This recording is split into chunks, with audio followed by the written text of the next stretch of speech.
आज की कथा दोस्तों श्री हनुमान जी और माता सीता की भेंट के बारे में वर्णन है। तो दोस्तों अगर आपने अभी तक हमारा चैनल सब्सक्राइब नहीं किए तो दोस्तों सब्सक्राइब कर लीजिए। तो दोस्तों कथा आरंभ करते हैं। पराक्रमी हनुमान जी विचार करने लगे कि सीता का अनुसंधान करते करते मैंने गुप्त रूप से शत्रु की शक्ति का पता लगा लिया है तथा राक्षस राज रावण के प्रभाव का भी निरीक्षण भी कर लिया है। जिन सीता जी को हजारों लाखों वानर समस्त दिशाओं में ढूंढ रहे हैं, आज उन्हें मैंने पा लिया है। ये शोक के कारण व्याकुल हो रही, अतः इन्हें सांत्वना देना उचित है, परंतु राक्षसियों की उपस्थिति में इनसे बात करना मेरे लिए ठीक नहीं होगा। अब मेरे समक्ष समस्या है कि मैं अपने इस कार्य को कैसे संपन्न करूं। यदि रात्रि के व्यतीत होते होते मैंने सीता जी का सांत्वना नहीं दी तो निसंदेह ये सर्वथा अपने जीवन का परित्याग कर देगी। यदि किसी कारणवश मैं सीता से ना मिल सका तो मेरा सारा प्रयत्न निष्फल हो जाएगा।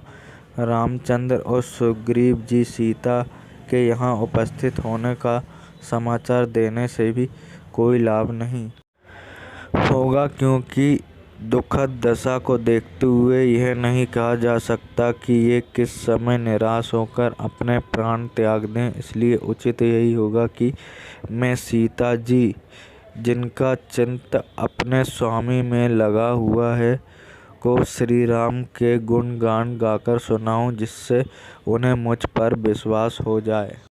इस प्रकार भली भांति विचार करके हनुमान मंद मंद मृग स्वर में बोलने लगे। इक्ष्वाकुओं के कुल में परम प्रतापी, तेजस्वी, यशस्वी एवं धन धान्य समृद्ध विशाल पृथ्वी के स्वामी चक्रवर्ती महाराज दशरथ हुए हैं। उनके ज्येष्ठ पुत्र उनसे भी अधिक तेजस्वी, पराक्रमी, धर्मपरायण, सर्वगुण संपन्न, अतीव दयानिधि श्री रामचंद्र जी अपने पिता द्वारा की गई प्रतिज्ञा का पालन करने के लिए अपने छोटे भाई लक्ष्मण के साथ, जो उतने ही वीर पराक्रमी और भ्रातृभक्त है, 14 वर्ष की वनवास की अवधि समाप्त करने के लिए अनेक वनों में भ्रमण करते हुए चित्रकूट में आकर निवास करने लगे। उनके साथ उनकी परम प्रिय पत्नी महाराज जनक की लाडली सीता भी थी। वनों में ऋषि मुनियों को सताने वाले राक्षसों का उन्होंने संहार किया। लक्ष्मण ने जब दुराचारिणी शूर्पणखा के नाक कान काट लिए तो उसका प्रतिशोध लेने के लिए उसके भाई खरदूषण उनसे युद्ध करने के लिए आए, जिनको रामचंद्र जी ने मार गिराया और उस जनस्थान को राक्षस विहीन कर दिया। जब लंकापति रावण को खरदूषण की मृत्यु का समाचार मिला तो वह अपने मित्र मारीच को लेकर छल से जानकी का हरण करने के लिए पहुंचा। मायावी मारीच ने एक स्वर्ण मृग का रूप धारण किया, जिसे देखकर जानकी जी मुग्ध हो गई। उन्होंने राघवेंद्र को प्रेरित करके उस माया मृग को पकड़कर या मार कर लाने के लिए भेज दिया। दुष्ट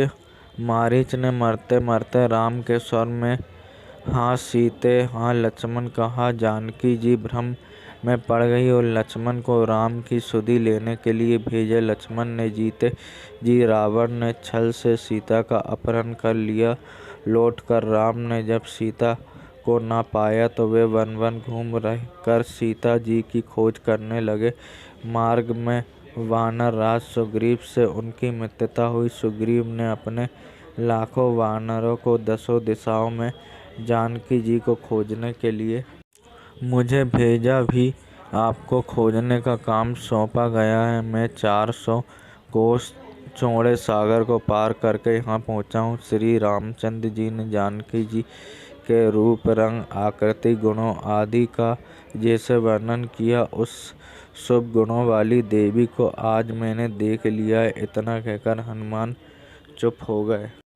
उनकी बातें सुनकर जनकनंदिनी सीता को विस्मययुक्त प्रसन्नता हुई। जब उन्होंने ऊपर नीचे तथा इधर उधर दृष्टिपात किया तो शाखा के भीतर छुपे हुए विद्युतपुंज के समान अत्यंत पिघल वर्ण वाले श्वेत वस्त्रधारी हनुमान जी पर उनकी दृष्टि पड़ी।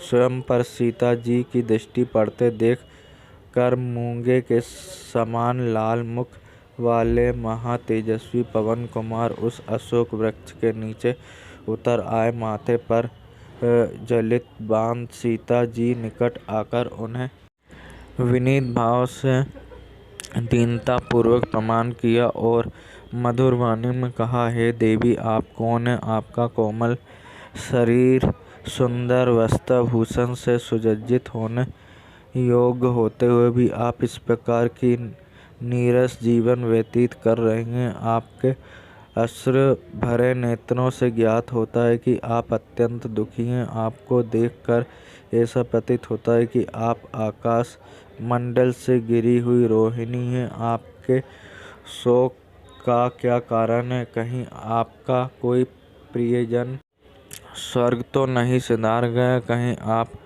जनक नंदिनी सीता तो नहीं, जिन्हें लंकापति रावण जन्मस्थान से चुरा लिया? जिस प्रकार आप बार बार ठंडी सांसें लेकर हे राम पुकारती हैं, उससे ऐसा अनुभव लगता है कि आप विदेह कुमारी जानकी हैं। यदि आप सीता जी हैं तो आपका कल्याण हो। आप मुझे सही सही बताइए, क्या मेरा ये अनुमान सही है क्या? हनुमान का पक्ष सुन सीता बोली, हे वानरराज, तुम्हारा अनुमान अक्षर सही है। मैं जनकपुरी के महाराज जनक की पुत्री, अयोध्या के चक्रवर्ती महाराज दशरथ की पुत्रवधू तथा परम तेजस्वी धर्मात्मा श्री रामचंद्र जी की पत्नी हूँ। जब श्री रामचंद्र जी अपने पिता की आज्ञा से वन में निवास करने के लिए आए तो मैं भी उनके साथ वन में आ गई थी। वन से ही यह दुष्ट पापी रावण छलपूर्वक मेरा अपहरण करके मुझे यहाँ ले आया। वह मुझे निरंतर यातनाएं दे रहा है। आज भी वह मुझसे 2 मास की अवधि देकर गया है। यदि 2 मास के अंदर मेरे स्वामी ने मेरा उद्धार नहीं किया तो मैं अवश्य प्राण त्याग दूंगी। यही मेरे शोक का कारण है। अब तुम मुझे कुछ अपने विषय में बताओ।